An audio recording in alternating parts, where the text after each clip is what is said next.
Nate the Great goes down in the dumps.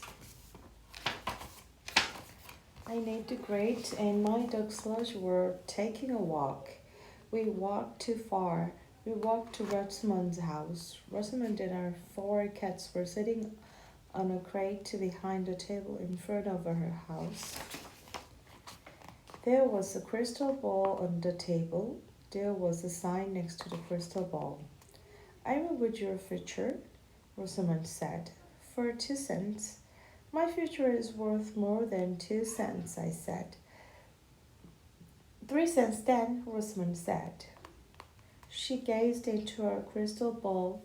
You'll have a new case to solve very soon. 3 cents. I know the great always have cases to solve, I said. Rosamond gazed into her crystal ball again.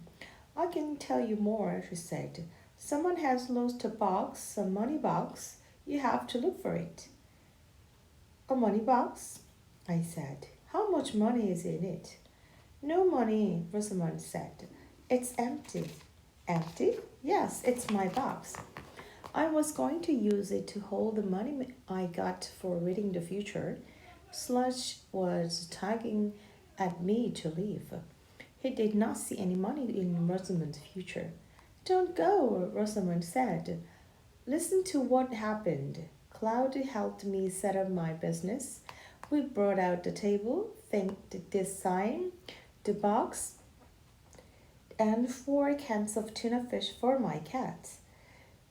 Cats want to know what's in their future too, like tuna fish.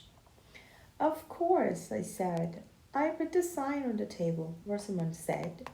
I put the box on the grass near the table.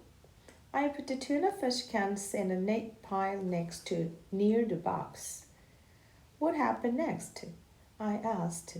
My cats and I went into my house to get my crystal ball, Rosamond said. Cloud went into my garage to get this crate for my cats and me to sit on. When I came back with my crystal, the crate was here. The table and the sign and the tuna fish can were still here, but the cans were tipped over. The box and Cloud were gone. When did this happen? I said. Just before you came along. Rosamond said, You're my first customer for reading the future. Now you have a new case and you owe me 3 cents. I don't have a 3 cents, I said, and you don't have a box to put it in. I will if you solve the case, Rosamond said. This is a very famous box. It's the first box that my cat Super Hex ever slept in. Rosamond gave me a strange look. It was only kind of look she had. Very well, I said. I will take your case. Does your famous box have a cover? Does it have a color? What size is it? It's a white box with Rosamond printed on one side of it, Rosamond said. It doesn't have a cover. It's big enough to hold $100 in pennies. How big is that? I asked. Rosamond pointed to her house. The box is smaller than my house, smaller than my garage, smaller than this crate, smaller than... Never mind, I said. Rosamond shrugged. I read the future. I don't measure boxes. I took out my notebook and tore off a piece of paper. I wrote a note to my mother. Rosamond grabbed my note. I will deliver this while you solve my case. Rosamond take off with her 4 cats. Walked off with her 4 cats. Sludge and I sat down on the crate. Dear mother, I am on a case. I'm on a case.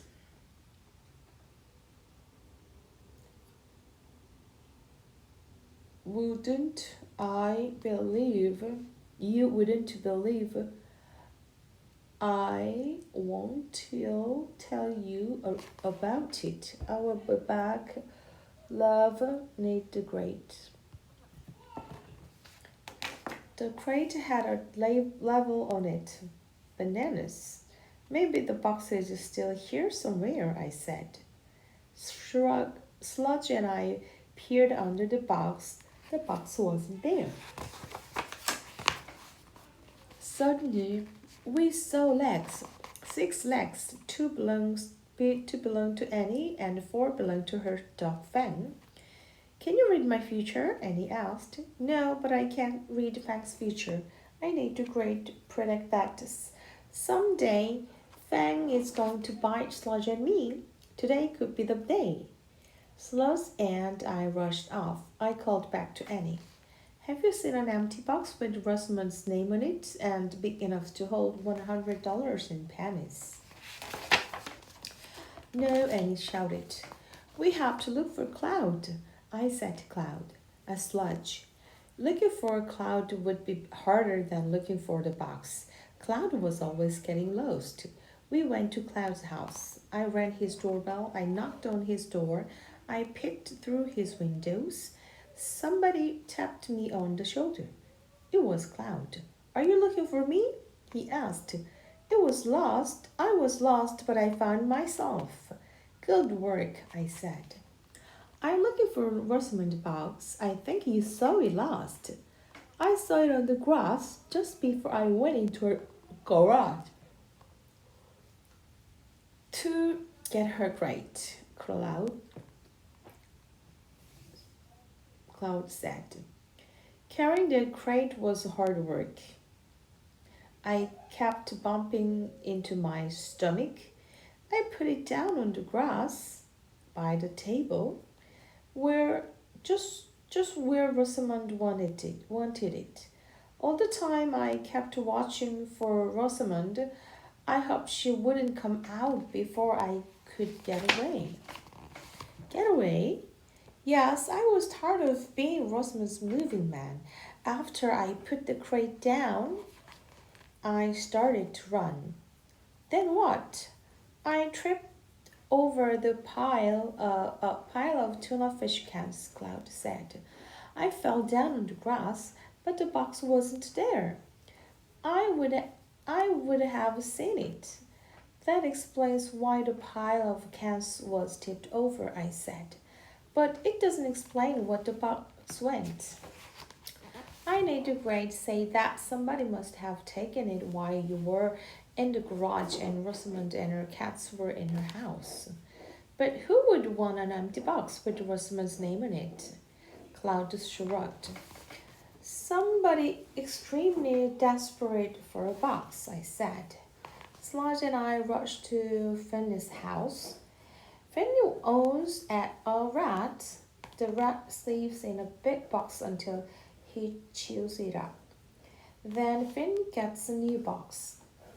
Maybe it was time for a new box for Fanny's rat. Maybe Fanny took Rosamond's box. I saw Fanny outside with his rat.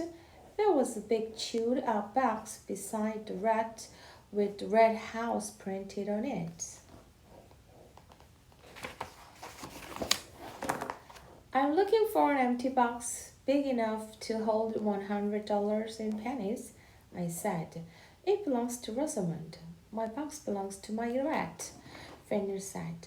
But there are plenty of boxes at the supermarket. They have the best ones. If you can't find a Rosamond's box there, go to the dump.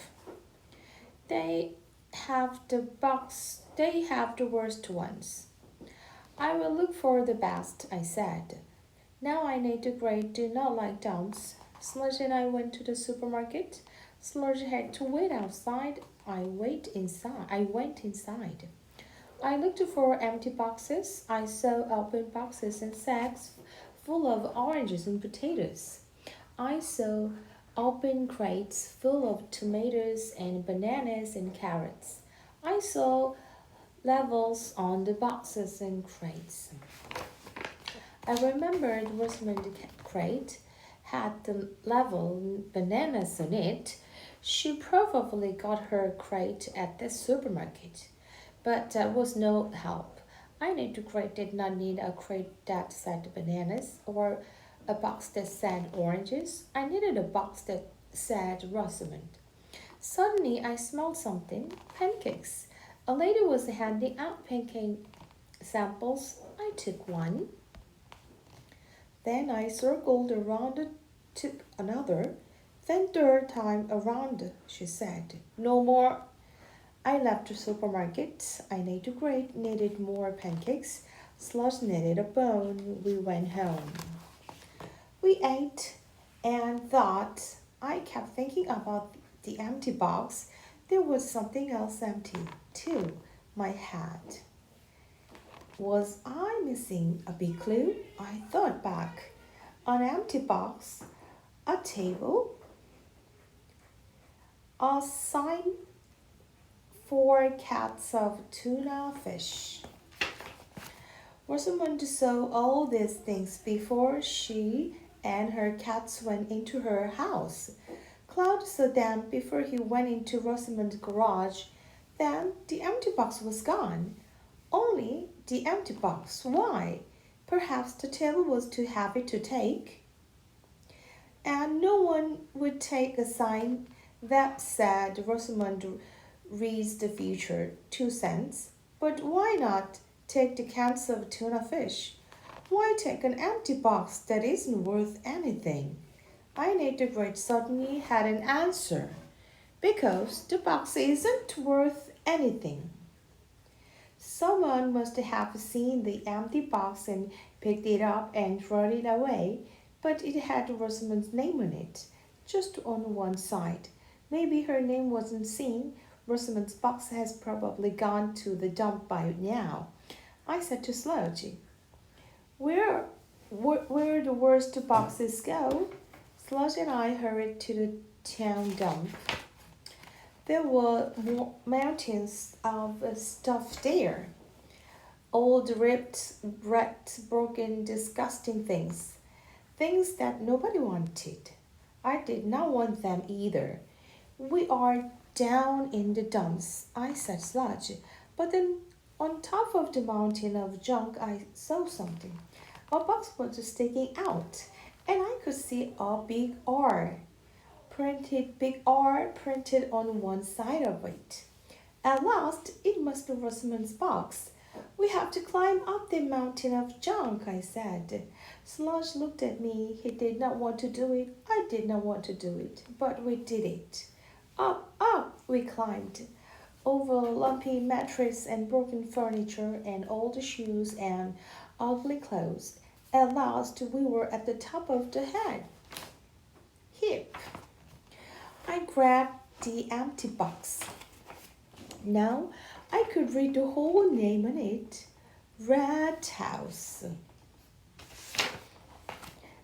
It was not Rosamond's box. It was a chewed up box that had once been a home for Fanny's rat. I was mad. I was tired. Sludge was tired. We sat down. I put my arm around Sludge and we sat there on top of the world of junk. I looked down. Down was way down. I was afraid to stay and afraid to leave, but we had to leave. Let's go, I said. Sludge and I started to climb down. Sludge was scared. Don't look down, I said. Sludge kept his eyes up. Then I stopped. That was it, the answer to my case. I had given myself the clue I needed. I have just solved the case, I said. We must go back to Rosamond's house. I grabbed a lumpy mattress. Sludge and I slid the rest of the way down on the mattress. We brushed ourselves off, then we rushed to Rosamond's house. She was sitting on the crate with her cats, waiting for business. I delivered your note, she said. Did you find my box? Yes, I said. So where is it? She asked. You are sitting on it, I said. I'm sitting on a crate, not a box, she said. Rosamond and her cat stood up. See? I leaned down and picked up the crate, and there, under it, was Rosamond's box. My box, Rosamond said. It was inside my crate. Yes, Cloud put the crate over the box. But he didn't know it. Rosamond picked up her box. Why didn't he know it? She asked. Cloud told me he was carrying the crate near his stomach, I said, and he was looking for you at the same time. That meant he was looking above the crate. But what was happening below? Cloud did not know. Cloud did not look down. Cloud did not look down when he put the crate over the box. Then he started to run. He fell. He kicked over the cans, and that's when he noticed that the box wasn't there. After he had made it disappear. That's the last time I'll ask Cloud to help me, Rosamond said. Cloud will be glad to hear that, I said. Rosamond hugged her box. But how did you figure this out? There were many clues, I said, but I didn't know it. You told me that your box was smaller than your crate. That was a clue. Rosamond was squeezing her box.